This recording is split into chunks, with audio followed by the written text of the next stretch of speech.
इसके बाद कार्यक्रम की प्रस्तावना के लिए मैं सम्मानीय जिला सचिव आदर्श शिक्षा समिति दौसा श्रीमान कमलेश जी गौतम से निवेदन करती हूँ कि वे मंच पर आकर कार्यक्रम की प्रस्तावना प्रस्तुत करें। जयकारा लगाएंगे। भारत माता की जयकारा थोड़ा तेज लगाएंगे। भारत माता की भारत माता की जय ऐसे बोलने से मातृशक्ति का स्मरण हो आता है। और आज हम जिस कार्यक्रम में विराजे हैं, इस कार्यक्रम का नाम भी मातृशक्ति सम्मेलन ही है। माध्यमिक आदर्श विद्या मंदिर महवा के इस मातृशक्ति सम्मेलन में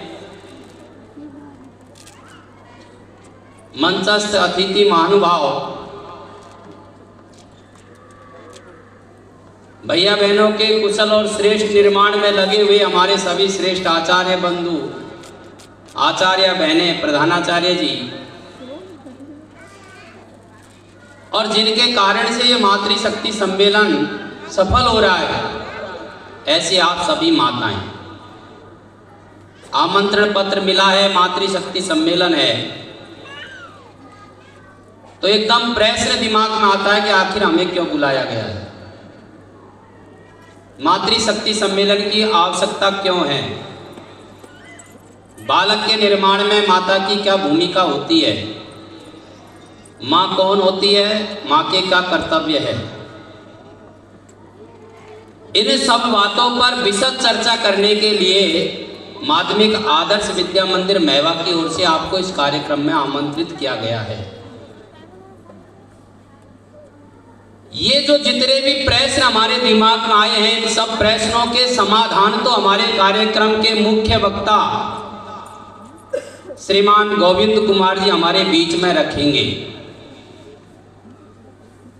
मैं आपको ये बताने के लिए खड़ा हुआ हूं, विद्या भारती द्वारा संचालित विद्या मंदिरों का उद्देश्य है इस प्रकार की राष्ट्रीय शिक्षा प्रणाली का विकास करना, जिसके द्वारा ऐसी युवा पीढ़ी का निर्माण हो सके जो हिंदुत्वनिष्ठ एवं राष्ट्रभक्ति से ओतप्रोत हो, शारीरिक, प्राणिक, मानसिक, बौद्धिक एवं आध्यात्मिक दृष्टि से पूर्ण विकसित हो,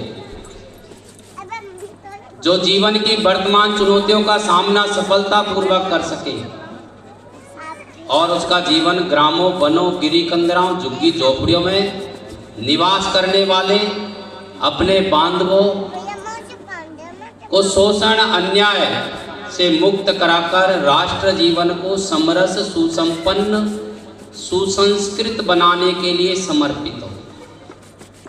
ऐसे भैया बहनों का, ऐसे बालकों का निर्माण करने के लिए विद्या भारती अपने विद्यालय चलाती है। लेकिन उद्देश्य मात्र से ये काम होगा नहीं पूरा, तो विद्या भारती ने अपने विद्यालयों में कुछ क्रियाकलाप ऐसे जोड़े हैं जिनके माध्यम से बालक का इस प्रकार का विकास होता है। उसमें आधारभूत विषय है, आदर्श विद्यालय की संकल्पना है, हमारे आयाम हैं, भैया बहनों को छात्र दैनंदिनी दी जाती है, उसके आचरण के बिंदु हैं।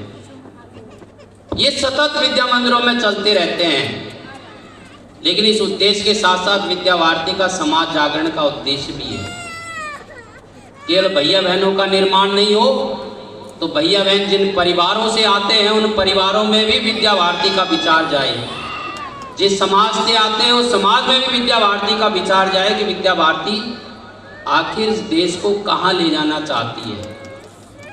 इसलिए विद्या मंदिरों में समय समय पर समाज जागरण के, समाज प्रबोधन के बड़े कार्यक्रम आयोजित किए जाते हैं। अभी थोड़े दिनों पहले आप आए होंगे तो मातृभाषा गौरव का कार्यक्रम इसी परिसर में संपन्न हुआ। और आज हम मातृशक्ति सम्मेलन के रूप में यहाँ विराजे हैं। कभी अभिभावक संगोष्ठी के नाम पर बुलाते हैं, तो कभी वार्षिक उत्सव के नाम पर बुलाते हैं, कभी शिशु नगरी लगाते हैं, तो कभी शिशु मेला लगाते हैं। ऐसे समाज जागरण के बड़े बड़े कार्यक्रम करके हम आज से 25 वर्ष बाद के भारत की संकल्पना लेकर के लगे हुए हैं और 25 वर्ष के बाद की भारत की जो संकल्पना है वो आप सब माताओं के हाथ में है, क्योंकि आज के 25 वर्ष का बालक भारत आपकी गोद में खिल रहा है, आपकी उंगली पकड़ करके चल रहा है। इस संकल्पना को ध्यान में रख करके ये मातृशक्ति सम्मेलन आयोजित किया जा रहा है। हमारे मुख्य वक्ता जी, हमारे मुख्य अतिथि जी इन सब प्रश्नों के, इन सब बातों के और इन सब चर्चाओं के महत्वपूर्ण बिंदु आपके बीच में रखेंगे। हमें पूरा विश्वास है यहाँ जो विचार आपको दिया जाएगा, जो विचार हमें सुनने को मिलेगा, जो बात हम यहाँ समझेंगे उसको अपने जीवन में उतारेंगे। न केवल अपने जीवन में उतारेंगे, अपने व्यवहार में लाएंगे, और न केवल अपने व्यवहार में लाएंगे उन सब बातों को 25 वर्ष बाद के भारत का की जो संकल्पना है, जो बालक हमारा है, उसके अंदर ढालने का प्रयत्न हम सब करेंगे। इसी विश्वास के साथ भारत माता की जय।